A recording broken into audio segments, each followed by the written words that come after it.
He tenido el honor de entrevistar a mucha gente sobreviviente de la Shoah y refugiados. Y el año pasado nos llevamos una sorpresa enorme al tener el honor personalmente de entrevistar a la señora Marta. ¿Te puedo decir Marta? Sí. ¿Y te puedo tutear?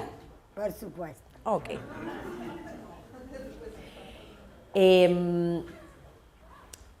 Y ahí llegué a su departamento en una pequeña calle cerca del barrio de Navidad por Vitacura, ¿no? Navidad. Un departamento lleno de tesoros, de muchos recuerdos, de una vida vivida, de una gran familia, pero sobre todo una mujer con una memoria que yo la quiero tener a los 90, en ese minuto tenías 89, y sobre todo una lucidez en el pensamiento, una concatenación de los eventos y una claridad para expresarlos que es bastante extraordinaria hoy en día. Sobre todo cuando se entrevista, más de 70 años han pasado la Shoah, sobre todo cuando la persona es de edad y uno no quiere irrumpir en el espacio privado y generar heridas o abrir heridas que pueden cercenar a la persona. Entonces hay que hacerlo con mucho respeto y parece que dio resultados, porque tengo entendido que tú antes no habías hablado. No. Acércate más al micrófono, por favor. Muchos años yo no hablaba de esto porque me producía jaqueca, dolor de cabeza, me deprimía yo. Pero cuando ya me faltaba como 4 o 5 meses para cumplir 90 años, mis hijos me dijeron, mamá, tú debes hablar. Y cuando escuché que no me recuerdo quién me dijo que capacito, que después le digan que era mentira, que no era cierto, entonces yo voy a hablar. Y yo no puedo decir nada alegre, puros chores, pero cosas que realmente la prensa no sabían y la gente poco sabían. Nadie va a entender nunca lo que era Auschwitz-Birkenau. Es muy difícil entender lo que ahí pasaba. Pero como ahí habían diferentes trabajos y... Marta, la voy a interrumpir. Ya. Porque para eso estoy yo. Ya. Supongamos que la están conociendo. Ya. ¿Dónde naciste? ¿En qué Hungría. familia naciste? ¿En qué pueblo? Perfecto. Cuéntanos un poquito. Mire, yo vengo de Hungría, de un pueblo, cerca de la frontera checa, se llama Vaša Rožňany. Y yo vengo de una familia religiosa, ortodox kosher, y mi abuelito era rabino en Heichaba, en otra ciudad chiquita. Bueno, y éramos dos, yo tenía un hermano, y estuve en Hungría hasta 42, hasta 44 yo. Pero a mi padre ya lo llevaron en el año 42 y no sabíamos nada de él, pero después llegó una carta de la Cruz Roja. Momento. Sí. Como yo hice la entrevista, Ya. porque yo además repasé. Sí, yo sé. No iba a llegar hoy día en blanco. Yo me acuerdo que tú nos contaste sobre tu mamá que cocinaba increíble. Sí, a eso. ¿Cómo vivían? ¿Cómo era tu vida judía y tu vida no judía? ¿Qué colegio fuiste? Cuéntanos un poco de tu infancia. Yo fui al colegio de pueblo, ahí no había institutos hebreos, no había nada, todo junto. Bueno, y mi mamá, y descansa, mis padres eran jóvenes, muy jóvenes, porque en 1903 nacieron los dos, así que a Auschwitz llegaron con ¿cuánto? Con 41 años, 42, algo así. Eran jóvenes. Bueno, pero ¿qué puedo decir? En Hungría yo era muy buena, fea decir sola, pero yo era muy buena alumna. Para las matemáticas, ¿no? Muy buena alumna, de verdad. Y estuvimos hasta nosotros con mi mamá y mi único hermano, hasta que nos llevaron a un gueto. Pero antes deportaron a tu papá. ¿Cómo? Antes deportaron a tu papá. A mi padre lo llevaron 2 años antes. Y después la Cruz Roja mandó una carta que se le da por desaparecido en Vereche, y no sabíamos dónde está Vereche, y Vereche era 70 kilómetros de Kiev, en Ucrania, y parece que ahí o lo mataron, o no, nunca más supe de él, nunca más. Y nosotros quedamos solos con mi mamá. ¿Qué recuerdos tienes de tu padre? Vamos a probar con este, a ver si Mejor. parece. De mi padre, mire, mi padre era, ¿cómo describirlo? Era un hombre buen mozo, y mi padre era un excelente, tenía muy buen matrimonio, mi papá. ¿Y qué puedo decir? Era un hombre religioso y era un jajam de Talmud, reconocido. Eso no porque yo diga reconocido. Pero se lo llevaron y ya nunca más supimos de él. Cuéntame una cosa, ¿cómo recuerdas ese periodo de que tu madre no sabía sobre tu papá? Terrible, terrible. Mi mamá se enfermaba, tenía que ir al médico porque no sé cuántos kilos adelgazó. Era una época terrible. Pero la verdad es que mi mamá era muy trabajadora, nosotros, como vengo de un pueblo yo, cuando teníamos que partir para el gueto, mi mamá agarró, no sé tan exacto, no sé cuántos pollos y llevamos donde Sharjat a cortar el cuello, y mi mamá lo regalaba. ¿Para qué vamos a dejar? Para que la gente que se va tenga comida. Y en un pueblo nosotros teníamos muchos árboles frutales, vida de pueblo. Era una vida tranquila, estuve acostumbrada yo en vida de ese tipo de vida. Pero todo se terminó. ¿Y qué manera? ¿Había luz? Sí, había luz.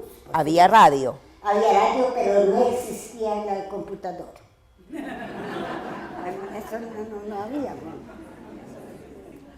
¿Cuándo es tu primer recuerdo de miedo? ¿Cuándo empezaste a sentir miedo o a darte cuenta que algo pasaba con los judíos? El miedo, mire, nosotros teníamos que usar una estrella amarilla. Y ya en esa época, bueno, yo en esa época tenía 14 años y tanto, porque yo con 15 años entré en Auschwitz. Pero ya entendía yo que nos espera tiempo muy duro, y para los judíos, ya no sé cómo decirlo. El hecho que era terrible el antisemitismo, es terrible que abajo de la ventana de mi casa cantaba la Milaszcsapat, un partido húngaro que cooperaba con Hitler. Cantaban lo siguiente, lo voy a traducir, no lo voy a cantar, lo voy a traducir. Decía así: un rabí, dos rabí, para las chalupas el más grande rabí. Dice: ánimo, viva Saloshi. Saloshi era el que manejaba el grupo. Viva Saloshi y Hitler, peguemos los judíos con Bikachekkel. Esto, Bikachekkel es lo que pegan los caballos, ¿cómo se llama? Látigo. Con látigo. Con estas canciones pasaban abajo de nuestra ventana. Era angustioso, terrible era. Terrible. Los húngaros cooperaban firme con los nazis. O sea, ¿usted tiene recuerdos especiales sobre los húngaros? Sí tengo. Y le voy a decir algo, y con eso todo dicho está. Cuando llegué a Chile y supe que se puede nacionalizarse, al tiro me nacionalicé. No quiero saber, pero ¿cómo será que yo volví a mi pueblo con la Daisy y con 2 veces con mi marido? No hay ni un solo judío, no encontramos ni un solo judío. Había uno que decía que se casó con una niña de allá, pero que se falleció porque queríamos la llave del cementerio. Yo quería ir a rezar donde mi abuelito, pero no podíamos ni un judío a donde había una colectividad grande, porque la gente no volvió porque se portaron tremendamente mal los húngaros. No hay palabra para eso. sí. No, ¿Cómo fue la salida al gueto? no era salida, era así. Empezaron a llegar órdenes y transportes. Y uno no sabía dónde va, no sabíamos. Entonces cuando nos tocó nuestro transporte, nos fuimos con mi mamá y con mi hermano y llegamos a Birkenau. Y en Birkenau uno bajaba del tren y no sabía dónde estaba, pero habían con ternos rayados. Pero no, usted fue primero al gueto, estuvo en el Al gueto. gueto, y del gueto nos llevaron allá. Pues, si O sea, no, pasó- no fue directo, fue al gueto primero. Claro. Entonces cuando llegamos allí a Auschwitz, Birkenau, y uno llegaba, bajaba del tren, pero en la estación de tren habían en trajes rayados judíos trabajando, limpiando allá, limpiando todo. Y uno le dijo a mi mamá esa vez que si preguntan, diga que yo tengo 16 años. No, mi mamá no entendía, yo tampoco, ¿quién va a preguntar? ¿A dónde me van a preguntar? Bueno, caminemos un poco y ahí había una hilera de los SS, de los nazis, eso con negro aquí. Y había en el medio el que mandaba todo. Y decían después que eso se llamaba doctor Mengele, decían después ya lo conocí. Entonces, tenían que irse para acá y para allá. Mi mamá tenía de la mano a mi hermano, que era 3 años menor que yo. Y a mí me tiraron para el otro lado. Y nunca más le vi a mi mamá y nunca más le vi a mi hermano, pero yo ese día no sabía que se van al crematorio. Después sabía, pero ahí al tiro no, nadie sabía. Y el olor, a nosotros llama mucho la atención que cuando bajamos del tren, ese tremendo mal olor, porque en Birkenau era un olor que persistía día y noche. Cuando queman humanos o papeles de mantequilla o algo similar un poco el olor, muy, muy terrible olor. Y nosotros después ahí, nosotros digo yo, lo que fuimos en este lado, porque el otro lado ya nunca más lo vimos, nos llamaba la atención que habían inmensamente largo chimenea y de ahí salía fuego. Y después del fuego, humo negro, día y noche, y ese olor, nadie puede entender lo que eso era. No, se puede decir, pero comprender lo que es esa sensación, vivir así, y después ya sabíamos. Pues cuando ya llegamos a los barracas, la que mandaron a este lado para trabajar, decían, nos cortaron el pelo y nos pusieron en unos barracas amontonados en Coyaca, en 3 para dormir en camarotes, como eran 3. Y allá habían Stubovas, se llamaban. Habían de Checoslovaquia y de polacos, que su trabajo era cuidar, limpiar, tener orden, eso era su trabajo, donde estuvimos. Y ellos después ya también hablaron y dijeron que ustedes saben lo que es eso y que era muy especial todo eso, porque mire, cuando llegamos de Hungría, y si uno decía que no entendimos, cualquier cosa que nos decían, como quejaran, ¿sí? Decían los Stubovas eran judías y estaban ahí del año, creo que año 40, estaban muchos, ellos son los grupos pequeños que sobrevivió, y ellos les decían a nosotros que cerramos la boca y que nos quejamos, porque mientras ustedes estaban en Hungría y comían y dormían en buena cama y hacían onces bailables, dijo, nosotros aquí, decían ellos, con nuestra mano ladrillo por ladrillo hicimos los crematoriums, y no uno.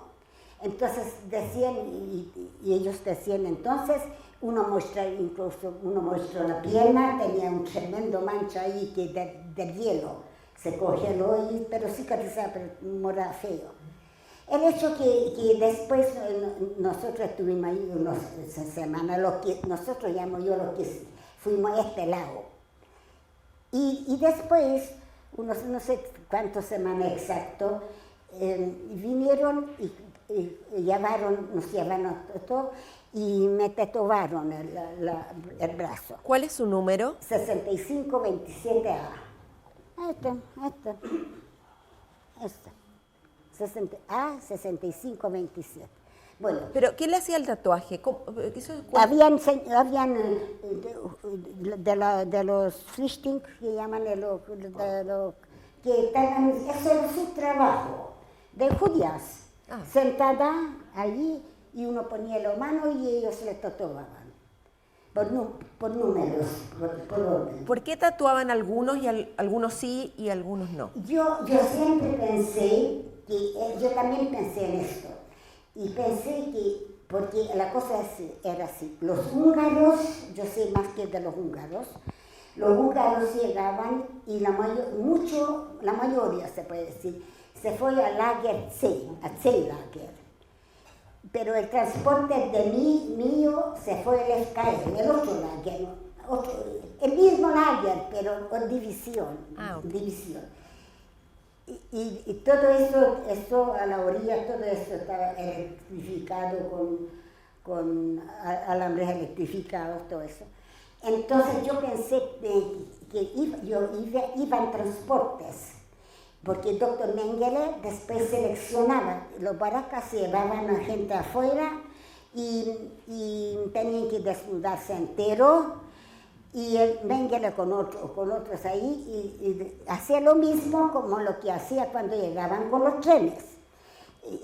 Apartaba lo que según él no era apto para trabajar en un rincón, y el que ya estaba en Auschwitz, sabía en el minuto que la apartaron, sabía que hoy o mañana ya está hecho ceniza, sabía por qué la apartaron.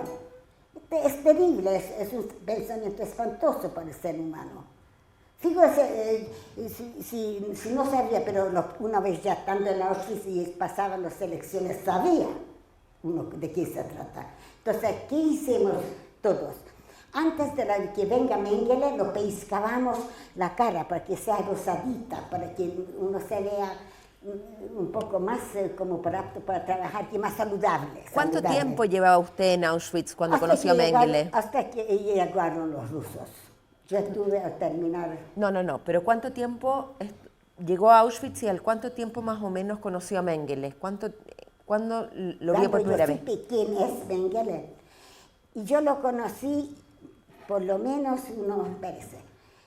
Me tatuaron, después me llevaron a trabajar, porque después de tatuado, le voy a explicar, después de tatuado, ese grupo, donde mi grupo, había grupos, y ¿por qué no eran todos? La pregunta era, ¿por qué no eran todos tatuados? Porque de Auschwitz iban transportes todos los días.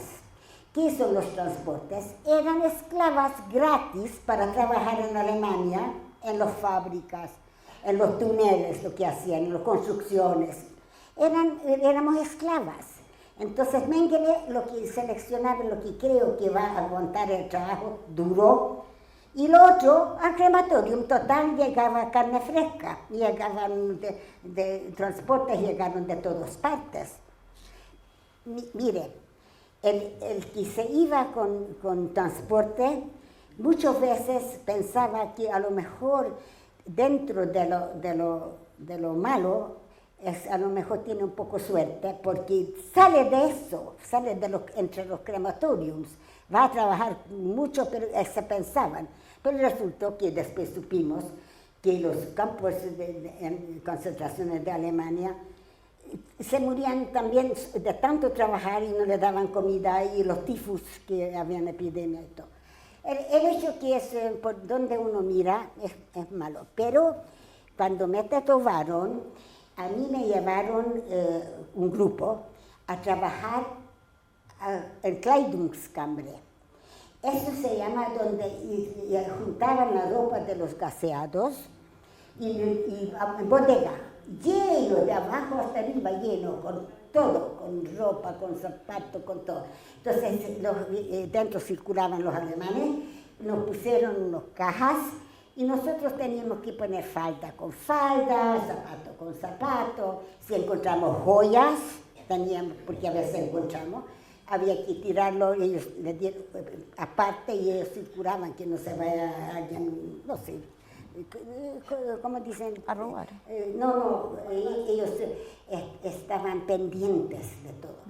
Bueno, el hecho que allá en ese trabajo era espantoso, porque me tocó Nachtschicht.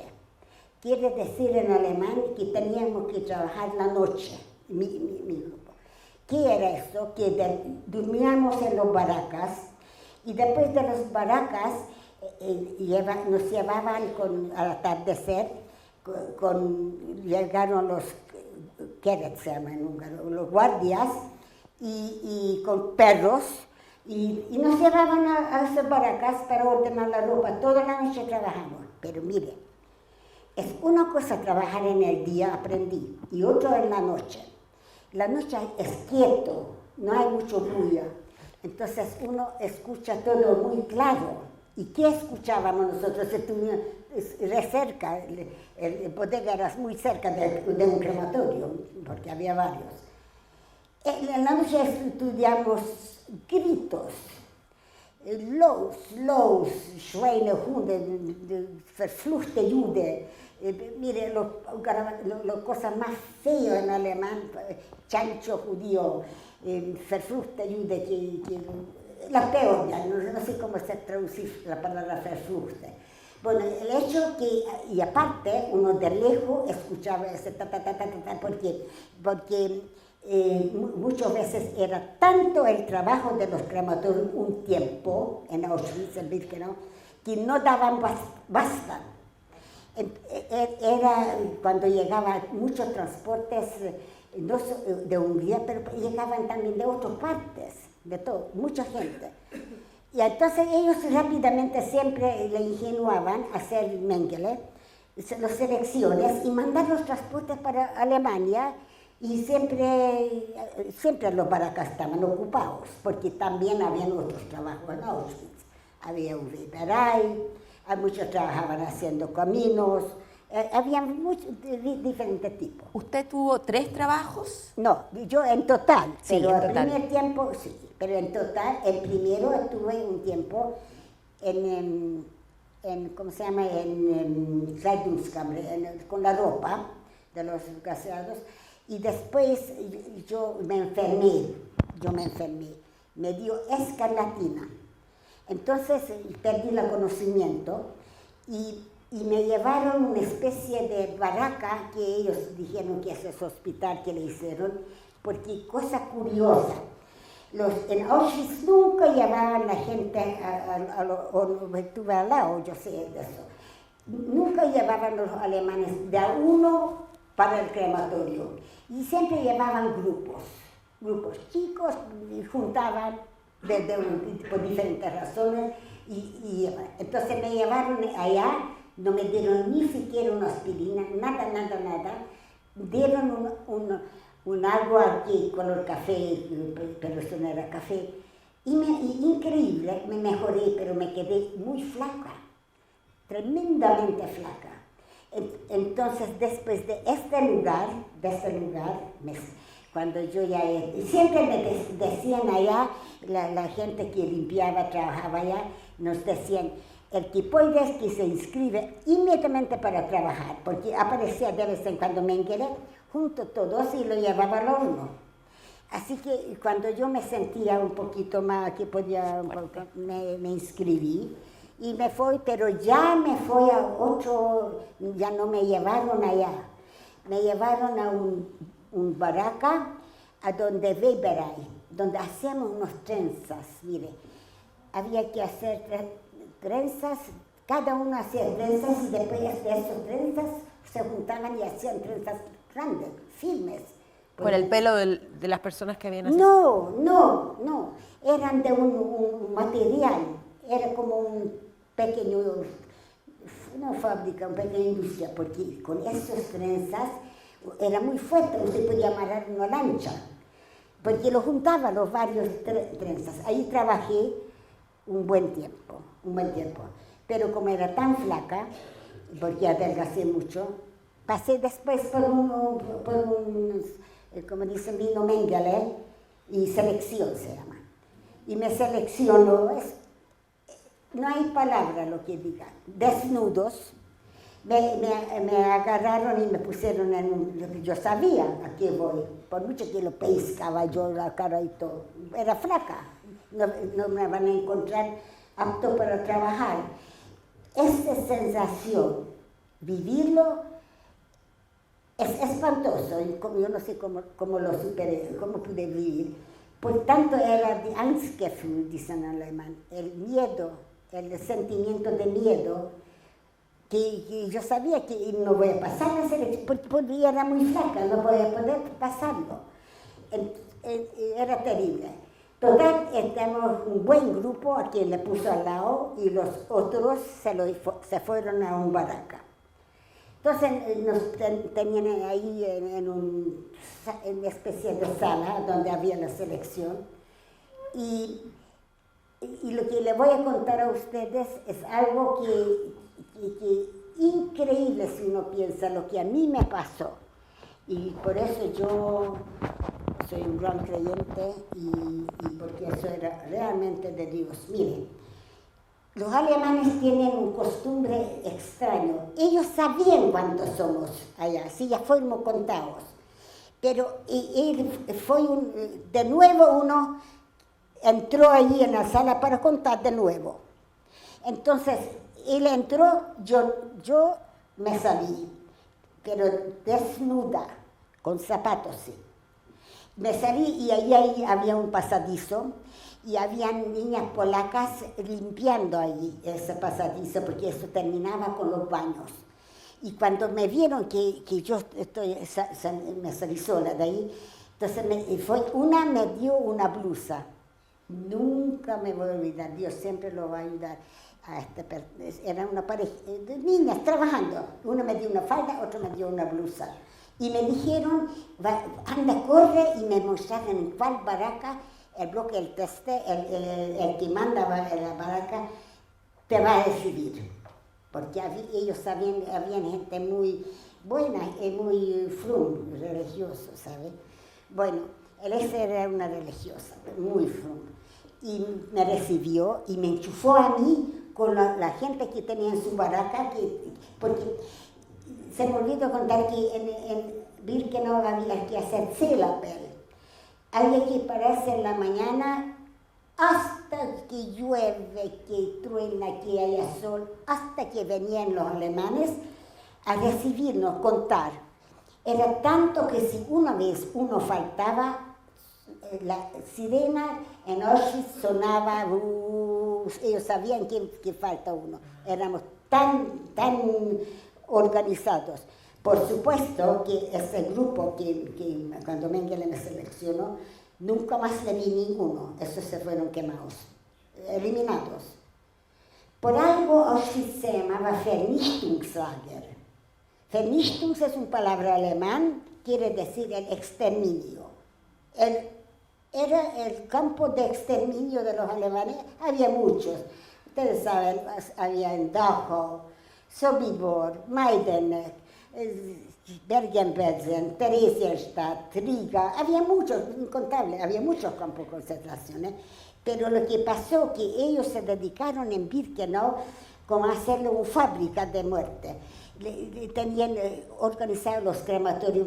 Yo con mis ojos vi así los balones, pues como yo todos los... Mire, le voy a contar algo a ustedes y si no me creen ustedes, yo puedo jurar por la Torá. Que lo viví y lo vi. Y digan lo que quieren, lo vi.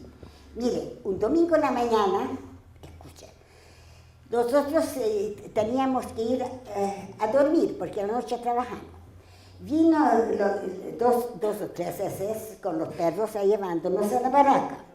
Entonces pasamos a la orilla del crematorium, pero allí ese crematorium no tenía cierre de ladrillos de muro, sino tiene arbustos. Entonces el alemán dijo, canten, entonces, pero no miren a la izquierda. Por supuesto, si le dicen no miren, uno mira. Entonces yo fui y todos miramos. ¿Y qué vi yo? Eso lo vi yo. En hilera, parado desnuda, en hilera de uno así, a la puerta del crematorio, esperando que le abran la puerta, mansitos, tranquilos, porque ellos pensaron que iban a ir a ducharse. ¿Y qué vieron además? Ellos escuchaban los cantos de nosotros y nos dicen, entonces gente trabajadora va a su casa, lo tranquilizaban. Es increíble, se organizaban y pensaban en todo, como matar, por supuesto. Pero yo le voy a decir algo a ustedes. Lo que uno puede sentir cuando yo era muy joven, con 15, 16 años, pero ahí habían también de 20 y 30 y 35, ¿qué puede pensar la persona que ve estos desnudos entrar al crematorium y pensar que mañana a lo mejor la ropa de ellos me va a tocar ordenar, porque eso era el trabajo, y ellos están hechos cenizas? Es un pensamiento, se muele a una persona, es tremendo. Bueno, el hecho que voy a hacerlo más corto, lo voy a decir porque es re largo todavía, pero después trabajé haciendo con un chuzo, teníamos que ir a trabajar, a hacer camino y todo. Pero por fin, ya empezaron a hablar ya en el campo que los rusos están cerca y llegaron los rusos. Pero yo me recuerdo cuando la entrevisté que ¿Sí? usted se acordaba mucho de Mengele. Sí, el doctor Mengele, claro, tengo delante de mí. ¿Se acordaba de sus botas? Sí, es que siempre me llamaba la atención que andaba siempre tan brillantes las botas, y tan bonitas botas, y tan brillantes. Y él mismo, así se veía, otro SS, y nada de él no era feo, era un hombre así, y uno nunca se habría figurado que él hace experimentos. De la baraca de nosotros apareció una vez que necesitaban mellizas. Entonces había solamente un par melliza colorina y era de Munkac, de una ciudad que se llama Munkac. Y se lo llevaron a ellos y después de lo mismo chicas le contaban que no sé cómo se enteró que le estaban dando leche y a nosotros me llamó la atención que uy, qué bien, a ellos le llevan a un lugar donde dan tanto leche. Le daban leche porque él sacaba la sangre, Mengele. Por eso le daba leche, porque él quería hacer, ¿no es cierto?, que los alemanes tengan mellizos para que Alemania sea grande. Aparte hacía experimentos. Miren, un día en la baraca, en mi baraca, no cuando trabajé en la ropa, sino cuando trabajé en otro lugar, llegamos a la baraca, y en la Stubova, la que manejaba, repartía jabón. Y me dio también a mí, por supuesto, era un jabón color calipso, ovalado. Y los alemanes mandaron esto allá para repartir. Pero después ellos mismos dijeron, agarran ese jabón y tírenlo al water, porque ese jabón está hecho de nosotros. Lo mismo que repartieron. Ellos repartieron porque tenían que repartir. ¿Cómo puede ser un tanto crueldad hacer jabón de la gente? No hay explicación, sí, es una cosa increíble. Y a lo mejor, si no nos habían dicho esto, los tubobas, a lo mejor lo habíamos usado el jabón. Porque era igual que otro jabón, era con los calizos y era un ovalado así alargado. Terrible, no sé si era terrible. Bueno, por eso digo. Pero, Después, ¿de dónde ¿Habían ilusiones ahí? ¿De dónde sacaba la fuerza para sobrevivir? ¿Cuál era la esperanza? Yo les voy a decir que, sí, buena pregunta eso. ¿Sabe qué? No, sí es cierto. ¿Sabe qué? Yo estoy convencida que el ser humano todo hace para sobrevivir, recurre, se pone ingenioso, hace todo posible, todos queremos vivir, créeme. Por eso, cuando ahora yo escucho a algunos quejar que empiezan, ¡ay, que para qué vivir, así eso no es vida! Eso es pura mentira, porque cuando le tocaría morir, vaya que quieren vivir, no quieren morir, es mentira. Bueno, es verdad, así es. El hecho sí, es así. La supervivencia, sobrevivir, uno hace mucho esfuerzo, pero mire, en el frío, sin media, sin nada, y hay que ir a trabajar, así y todo. Y uno iba y obedecía lo que había que hacer, miraba que lo haga bien para que no lo vayan a pillarlo y pegarlo o mandarlo al tiro al lado. Uno tenía miedo, en Birkenau, todos teníamos mucho miedo de los crematorios, porque día y noche funcionaba. Y si estos llamas grandes y el humo negro, y esto todos los días, y todas las noches. Entonces uno tenía miedo que mañana a lo mejor me convierta en ceniza. Es un Angstgefühl, se llama en alemán, el sentimiento de miedo. Uno vive, es muy tenso, es tremendo eso. Pero uno no quiere llegar allá. Entonces uno recurre a muchas cosas y lo que puede para sobrevivir. Mire, repartieron, un ejemplo, repartieron panes alargadas, así, pero un poquitito, no era mucho esto. Eso tenía que durar el día entero, el vaso, pan, eso, un pedacito alargadito. Y generalmente yo me fijé que casi todos, cuando repartían, lo comimos. Nadie tenía la fuerza a hacer de esos 3 pedazos que dura el día entero. Entonces, ¿qué pasaba? Pasaba el día muerto de hambre. Pero después de, la verdad es que después de esto, ya como que el ser humano se acostumbra a no comer tantas horas. Es la verdad. Que después de estar muerto de hambre, y ahí estuvimos, aguantándolo más. Pero cuando llegaron los rusos... Pero, ¿había esperanza? Eso es lo que cuesta a uno entenderlo desde sí, mi vida actual, digamos. Esperanza de sobrevivir. ¿De que se iba a terminar esto? Yo le digo la verdad, esperanza. Uno quería sobrevivir, pero que tenga un pequeño seguridad de que va a salir. ¿Cómo voy a figurar que vienen los rusos? No podía figurar. Llegaron los rusos y los alemanes abrieron las puertas, todo electrificado, todo, y nos hacían andar a pie para una ciudad en Polonia donde esperaban los trenes y teníamos que subir allá, y nos llevaron a Alemania, a Bergen-Belsen. Otro campo de concentración espantoso. No había crematorio en Bergen-Belsen, pero la gente se murió, pero como mosca, porque se morían de tifus y de hambre, de piojo, era espantoso. Ahí en Bergen-Belsen los muertos estaban en el suelo, uno tenía que mirar y no pisarlo. Cuando llegaron los aliados, después llegaron a Bergen-Belsen para liberarnos. Casi se murieron ellos cuando lo que encontraron. Pero era algo increíble. Ustedes saben que los muertos de hambre no se mueren flacos, se mueren gorditos, delgaditos y rosaditos en la cara.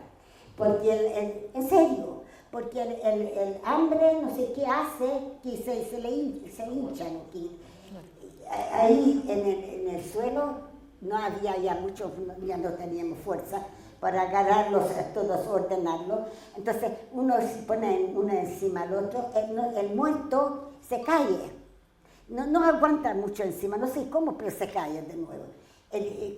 Cuando los aliados entraron, vieron lo que vieron, vieron ambulando medio muertos de tifus, porque había muchos tifus.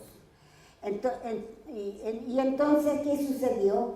Que ellos, de puro buena gente, empezaron al tiro a darnos leche calientito y panes cuadrados grandes, enteros, lo que estaban sanos, no sanos, pero que todavía sobrevivían, tal vez se murió la mitad. Porque no es bueno darle, cuando está uno con hambre, no puede tomar. Uno tomaba la leche y salió al tiro, directo, pero ellos no sabían qué hacer, ellos por puro buena gente hicieron. Por eso, después, cuando nos liberaron, cuando terminó la guerra, era muy tremendo. El día que terminó la guerra, en Bergen-Belsen tocaron todas las sirenas y nosotros, todos los que podíamos, salimos ahí afuera y sabíamos que todo terminó. Ahí vi muchos gitanos, yo no sabía que había tantos gitanos también había. Y era muy, para mi memoria, muy impresionante eso. Porque yo entendí después por qué es un largo, porque miren,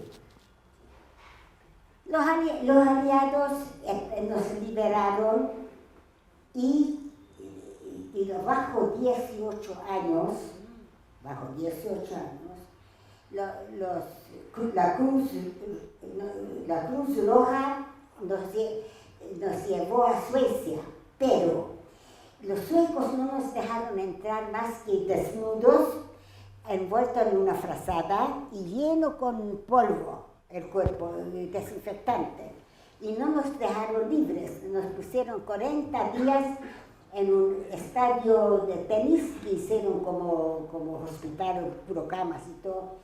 Se portaron muy bien en esa época, no hay nada que decir, remedios, médicos y todo, y ropa y todo nos dieron, pero no nos dejaron entrar porque tenían miedo que nosotros llevamos tifus de allá.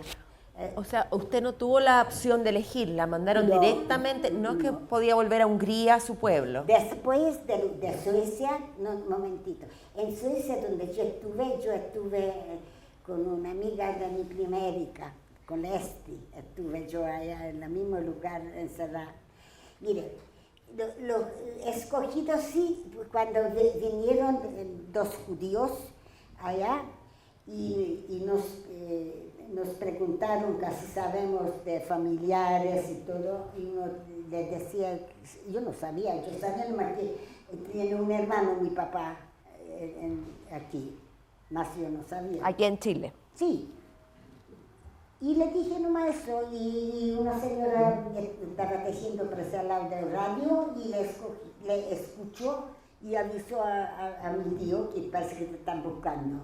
Y mi tío me ubicó, me mandó cartas a Suecia y todo, y él me trajo a Chile. ¿Cuánto tiempo estuvo en Suecia? En Suecia estuve más o menos, no sé tan exacto, pero parece que yo estuve más de medio año. ¿Y ahí se dedicó a recuperarse, a trabajar? No, ellos no trabajamos. Estuvimos en una especie como de un colegio. Se llamaba Jugendalliaheim. Estuvimos allá estudiando idiomas también y nos daban sobrealimentación, chequeos médicos, de todo, de todo. A mí, para que yo venga a Chile, cuando yo ya sabía que yo vengo, un profesor del colegio me llevó y me sentó en el barco. Se portaron muy bien los suecos, ese tiempo no sé ahora cómo se portaron, pero ese tiempo se portaron muy bien. Es verdad, no hay nada que decir. Para lo que nosotros pasamos, como nos atendieron y todo, estaba bien. Pero por lo que pasamos en Bergen-Belsen, también es una cosa que inolvidable, pero no había crematorium, pero era igual lleno con muertos. Era una época muy dura, créeme, terrible. Pero gracias a Dios, yo llegué acá y Dios me ayudó y yo tengo 18 bisnietos, así que Hitler no pudo conmigo.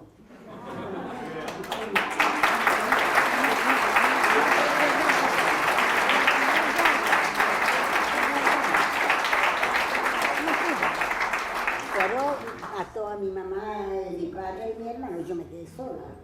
Pero por lo menos dejo generaciones yo. Sí. Vale.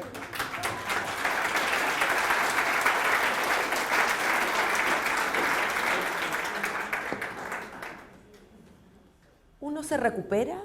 ¿Uno vuelve a vivir o a sobrevivir? Hay cosas que uno ha vivido y realmente nunca lo olvida, no se puede. Pero el ser humano tiene adentro una cosa que quiere vivir. Y trata, yo no lo voy a decir que yo todos los días pienso en Birkenau. No, de repente. Y puede ser que yo cuando vine a Chile, a mí me pasó lo siguiente. En la calle Balmaceda, en Santiago tenía su crematorio para la basura. Y yo en esa época pasé mucho por Independencia, entonces yo atravesaba y pasaba al Mapocho ahí. Yo me paraba igual que un perro. ¿Por qué? Por el olor. Pensé, el mismo olor, no tan fuerte como tenía en Auschwitz, pero el mismo olor aquí con la basura. Son cosas que quedan, muchas cosas quedan. Hay incontables cosas, si yo lo cuento así de repente, pero hay cuántas cosas no pasé. Una vez fíjese que me dio entre los dedos rujes, se llama en húngaro. ¿Sarna? Sarna, me dio sarna. Entonces, en Auschwitz no querían decir lo que tengo sarna. Entonces, de los tubos donde estuvo, me dijeron, anda en este para acá y ahí te van a curar. Y con un pasta amarilla, redonda pasta, me echaron entre medio y me curaron, pero se quedaba un poco. Y la misma historia de siempre. Allá también me dijeron lo mismo. Tú ahora ya estás casi bien, tú no vengas más acá, porque aquí aparece Mengele de vez en cuando y se lleva a la gente. El Mengele era ¿cómo explicarlo? Un sádico. No, ya no hay otra cosa que decir, no sé cómo. Tanto miedo los teníamos la palabra. Viene selección, esperan que venga Mengele. Por eso yo digo que mucha gente que se iban con mucha gente, con transportes, muchos tal vez pensaban, bueno, de aquí, me salgo de aquí, de ahí, salir de allá. Y les digo a ustedes una cosa más, miren, los rusos no eran como los aliados. A mí no es que me gusten los rusos, no se trata de eso, pero los rusos hicieron algo que sí que a mí me gustó y todavía pienso y me gusta. Después supimos que los rusos le agarraban lo que podían agarrar de los nazis y le hicieron statarium. Statarium es palabra ruso, le juzgaron, abajo, se sientan en una mesa y dicen, y traen el gallo y culpable o no es culpable. Le cuentan cuánto dice culpable, cuánto no. Si dicen no culpable, lo sueltan. Si es culpable, la tarde paredón y lo matan al tiro. Los aliados agarraban los nazis y ¿qué hicieron los aliados? Los aliados les juzgaron muy derechito, con abogado, con todo. Tenían meses ahí encerraditos. Entre medio ellos ya podían tragar un pastilla para morir, se podía hacer el enfermo, era más efectivo el otro.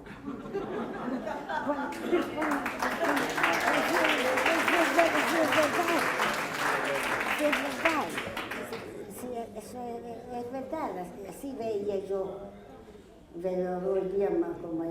porque sí. Hay un proceso en la vida, me imagino, para curarse de cierta forma del dolor y de la pérdida.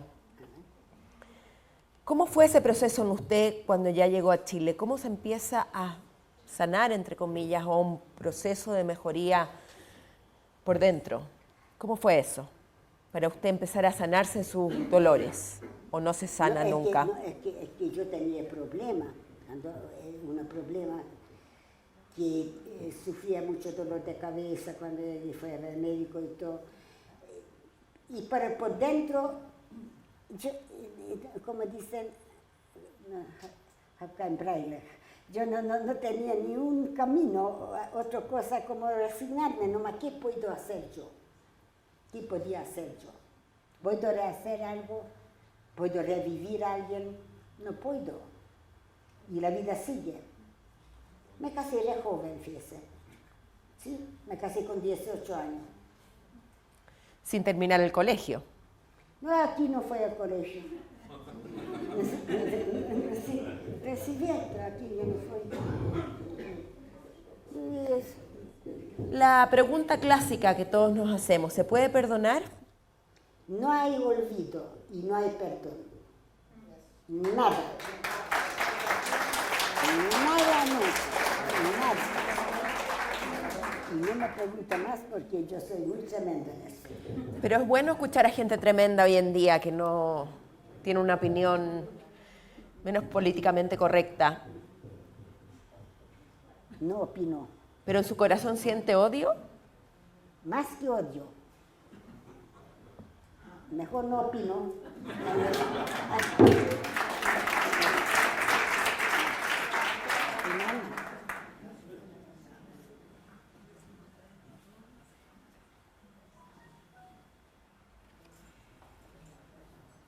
¿Usted perdió alguna vez la fe en Dios?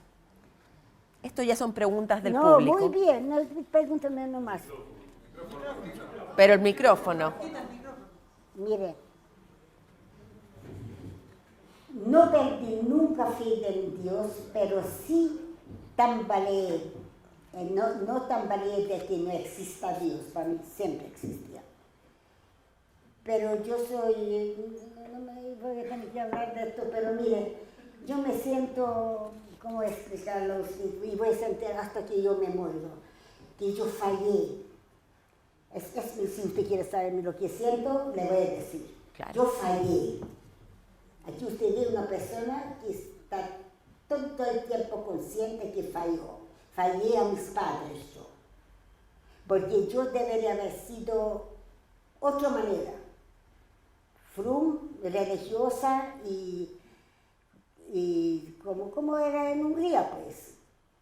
Pero la vida no era como era en Hungría, usted tuvo desafíos muy grandes. Sí, pero fallé igual y eso es un hecho. Y por esto, por el otro no podemos decir, lo fallé. Pero de creer en Dios sigo creyendo. ¿Cómo no voy a creer? Mire, yo aquí a ustedes les conté, pero no se puede contar todo de lo que vivía. Un ejemplo voy a contar. Cuando una vez nos llevaron, teníamos que ponernos en... ¿Cómo no voy a creer yo en Dios? De a 5 en hilera. Ya, entonces nos llevaron con perros al lado de un crematorium, pero no estaba funcionando, no estaba con humo negro, con llama, nada, pero era el hecho, la casa, digamos, no, estaba hecho, pero no funcionaba ya. Entonces el alemán nos dejó afuera, ¿cómo no voy a creer yo en Dios? Y los dejó afuera y dijo que ustedes esperan, y él entró para entregarnos al grupo. Así es costumbre. Mientras tanto, nosotros, era un grupo chica, nos miramos adentro porque se podía verlo claramente, ahí no había. Y vimos un pasadizo, y ahí, así un balón de grande, decía Ciclón B. Eso era el gas que ocupaban en este lugar. Y lo que me llamó la atención hasta hoy día, que no entiendo, no entiendo, y lo juro por Dios, vi un jeep parado así, y al lado vi con la Cruz Roja, también una especie de un camioneta auto con la Cruz Roja. ¿Qué hacía la Cruz Roja en el patio del crematorio? Entonces, eso no puede, para mí no está claro esto. Entonces sale afuera el alemán y dice, so ein Glück zu haben, tener así una suerte. Entonces, nos damos vuelta y de vuelta al Baraca. El crematorio ya no funcionaba. Mire, él dijo, so ein Glück zu haben, tener así suerte, porque él nos traía para entregar allá. Y nos trajo de vuelta de la Baraca. ¿Cómo no puedo? Eso era de Dios. Pues si estuve ahí en la puerta, pues. Eso es una cosa increíble. Y también es increíble lo que vi en Bergen-Belsen. Y también podía jurarlo, que lo vi. Los alemanes iban arrancándose de a 4 sentados en los jeeps y los aliados estaban, ya llegaron los aliados, estaban a la orillita ahí. Y ellos iban a todo chancho arrancándose, como dicen. Y disparaban así, del auto, disparaban. Y al lado de la Baraca mío, a uno se murió. Le llegó por la ventana. Disparaban por la ventana cuando ya iban arrancando. ¿Cómo puede ser? Era tanto el odio, ya ellos iban arrancándose. Pues. No, sí, yo pasé por muchas cosas, por eso no me preguntan nomás usted lo que yo deseo. ¿Su alemán de dónde es? Aprendí, es que mi marido era de Berlín y le gustaba que hablara, pero yo antes ya un poco sabía, pero poco. Poco, pero después aprendí bien. Sí. Marta, ¿a qué edad usted comenzó a contar su historia? ¿Cuándo comenzó a No, contar? hace como, yo no conté, un poquito. ¿Ah? Sí, yo sé. Hace años yo no quería hablar de eso. O sea, todos estos años, usted... A la familia a veces contaba algunas cosas. Sí, a la Erika. ¿Y qué se siente ahora de hablar? ¿Cómo se vive esto de súbitamente en un par de meses comenzar a contar sobre sus vivencias? Desde que empecé a pensar que puede venir un tiempo que estos sinvergüenzas digan que ni siquiera existió, hablo. Antes no hablaba, pero de puro pensar que pueden venir y decir lo que todo es mentira, por lo que todo yo pasé y después van a decir todavía que es mentira. No hay palabra. Yo los veo, no debería decir lo que digo ahora, pero lo voy a decir igual nomás, no importa, pero no debería. Mire, yo los veo la cosa así. El culpable, también el mundo, también, no los alemanes indiscutibles, pero también el mundo. ¿Por qué? Nunca bombardearon los trenes que llevaban los transportes para Auschwitz. ¿Qué le habría costado? Le habrían interrumpido siquiera los transportes. Nunca. A mi criterio, ellos saben lo que hicieron. Ellos hicieron que hagan nomás el trabajo. Que maten nomás a los judíos, porque no, para mí no hay otra explicación. Si no, algo habrían hecho, ¿no? No hicieron nada. ¿Qué hicieron? A ver, ¿qué? Que después de la guerra trataron a algunos a agarrar eso, pero ya millones le mataron. No. Estoy enojado con el mundo. Allí.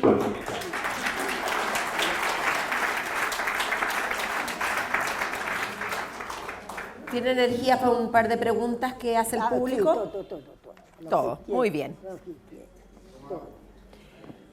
Agua. Bueno, a ver.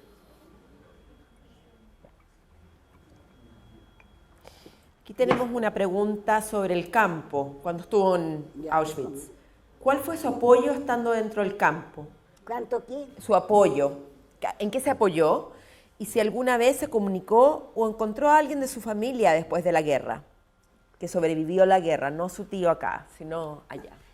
¿Quién me apoyó a mí en el ¿En qué campo? se apoyó? ¿Cuál fue su fuente de fortaleza? ¿O, No, o hubo alguien? Eso no, pero cuando llegué, yo me acerqué mucho a una amiga de mi mamá, la señora Katz. Y es una señora que tenía una hija, se llamaba igual que yo, Marta. Y fíjense que eso ella la encontré yo, ellos se fueron con transporte, no fueron tatuados. Y en Bergen-Belsen la encontré, pero ella estaba ya muy enferma, estaba hinchada en el suelo. La hija todavía estaba más o menos, no sé, casi sobrevivió. ¿Para qué le voy a decir a usted? La hija, la madre seguro que murió. ¿Pero de su pueblo se ha vuelto a encontrar con alguien que Ella era de mi pueblo, era amiga de mi mamá. Esta señora era muy simpática. ¿Cómo seguiste con ella? Cuenta cómo seguiste con ella. Ah, ¿cómo fue que cuando estuviste al lado de ella? Mire, como ahí hice yo un pequeño trampa. Mire, porque ella se llamaba Katz y yo me llamo Neuwirth. No tiene nada que ver porque cuando tatuaron Tatuaron. Correlativo. Correlativo. Y yo quería quedarme con ellos. Si me sale otro número, a lo mejor no estoy con ellos. Entonces ahí me preguntaron cómo me llamo. Yo dije Marta Kraus, porque Katz y Kraus podía estar un poquito tiempo con ella. Pero después ella se fue se fue. Ella alcanzó a tatuarse, pero ella se fue. No fue nunca a la Kaldunska a trabajar, no fue escogido. Otra pregunta. El 29 de enero del 2011 estuve en Auschwitz. Sí. Y hasta el día de hoy es sobrecogedor. ¿A qué se aferraron los otros y usted con los que compartía? Ya que no todos eran judíos, ¿o sí? ¿A dónde? ¿Eran todos judíos en Auschwitz o no? Yo vi puros judíos, yo no vi otros, pero en Bergen-Belsen vi no judíos, sí, gitanos, muchos gitanos, muchos. ¿Y usted, los otros que sobrevivían, si no tenían esta fe en Dios, en qué creían? Y sabe que, no sé qué creían, porque no puedo saber, pero sí me fijé algo. A lo mejor eso es normal en los seres humanos en general. Y la gente cuando sufre mucho tiempo, muchos se endurecen. Se ponen más firmes, más duros. Esto me di cuenta yo con los Auserines, con los Stubovas, con los Blockälteste. Esos son, mire, Blockälteste, estoy hablando alemán, el mayor que manda en el barraca. El Stubova, el que hace la limpieza. Y ellos mismos había Auserin, que estaba más categoría que como una inspectora, que portamos bien, algo así. Esta gente estaba generalmente, son de polacos y checoslovacas, y había unos poquitos rusos. Esa gente después yo me di cuenta que eran duros, eran más duros. Es que estaban comprensibles, nosotros llegamos a 44 y ellos llegaron a 41, 42. Y sobrevivieron de poco, pero la gente se endurece. ¿Y usted no se ha endurecido también? ¿Yo? Ojalá, pero yo no tengo carácter así, fíjese. Yo no tengo ese carácter así, no soy así.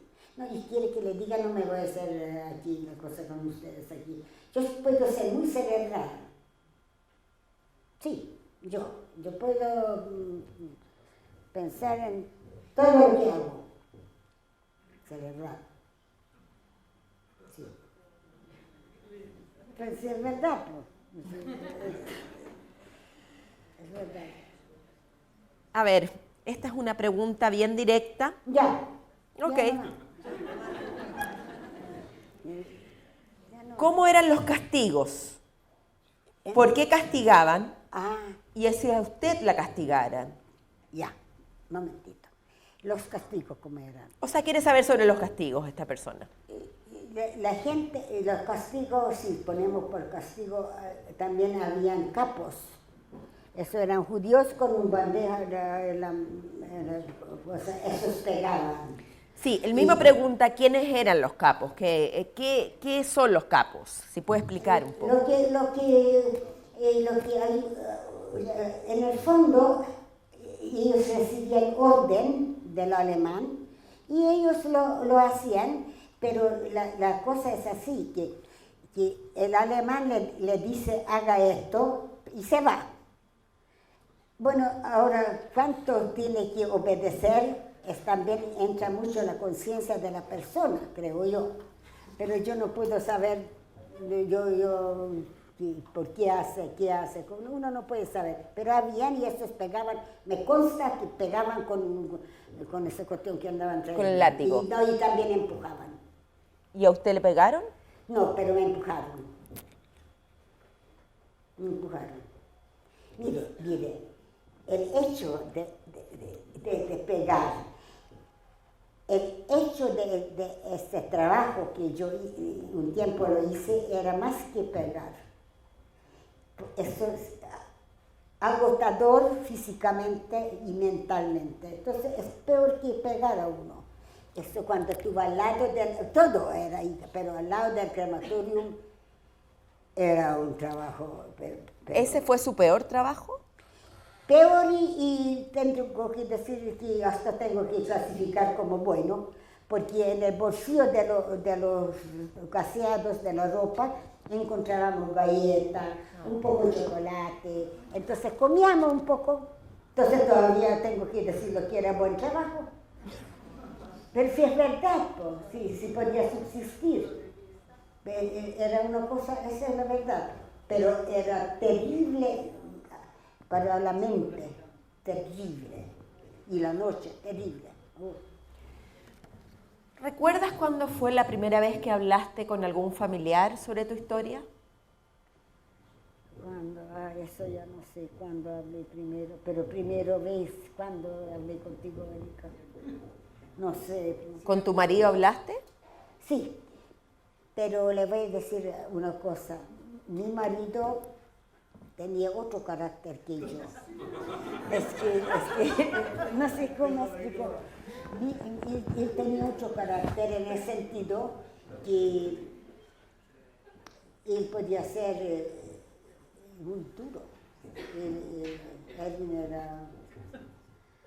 Él podía, si podía haber estado allá, por ejemplo, ni Dios quiera, pero si habría estado allá,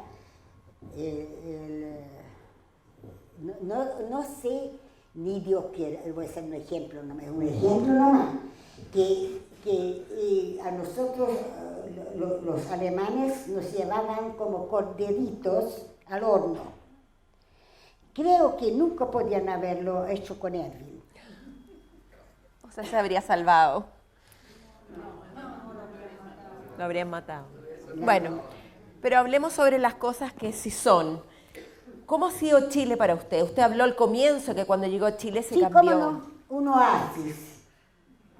Primero, seamos sinceras, hay que hablar claro. El pueblo chileno es muy buena gente, muy cariñoso, muy bueno.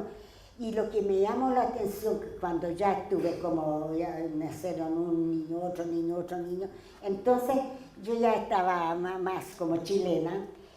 Nunca, pero escúchenme bien, nunca a mí nadie me dijo, soy chancho judío, judío de mierda, no quiero decir palabras, nunca. A mí aquí nunca me insultaron, nunca. Y después de donde vengo yo, claro, era la comparación, para mí yo comparaba, no hay comparación. Aquí la gente era buena. Yo venía de entre animales. Verfluchte Jude, gritaban cuando podían. Y las noches, schnell, los, apurando para que entren, porque la crematorium había que muchas veces bajar peldaños. y se demoraban a veces la gente, entonces gritaban, y yo estuve ahí al lado, escuché toda la noche se oía todo. Y después de ese infierno yo encontré aquí, oasis encontré. ¿Y en la noche escuchaba sus propios pensamientos? Yo estuve tan asustada que no tenía muchos pensamientos. Mis pensamientos eran encontrar galletitas y chocolatitos en el bolsillo para que yo coma, y la verdad. Y aparte de todo, liberarme que no me vaya a caer yo en esto, lo que estaba ahí al lado mío. Era una situación muy mala la mía, allá. Y también estaba malo, ¿saben? Donde hacíamos los caminos con el chuzo. Eso era trabajo para un hombre, no para una mujer, con los chuzos todavía débiles, no estábamos con fuerza física y todo. Y sin embargo uno lo hacía de sobrevivencia. Sabíamos que cuando teníamos que, cuando llegaron los rusos y teníamos que caminar a pie hasta que tomamos una locomoción, nos sentaron en los vagones. Fíjese, eso yo comenté con mi familia también, porque eso me dejó aquí. Me doy un 7 yo, para mí. ¿Por qué le doy la 7? Si me doy.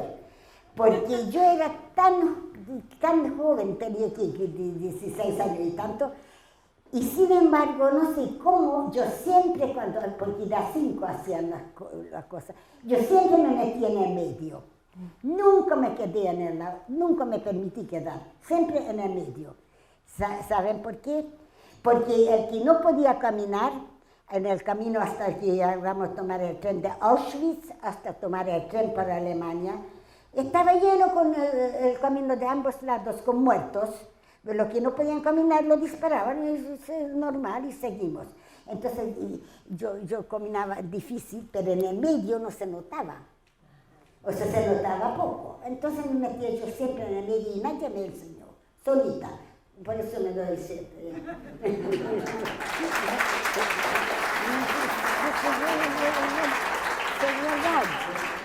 Estamos finalizando esta gran noche. Yo creo que es inolvidable para todos. Me gustaría, por favor, que los familiares y amigos de Marta levantaran su mano.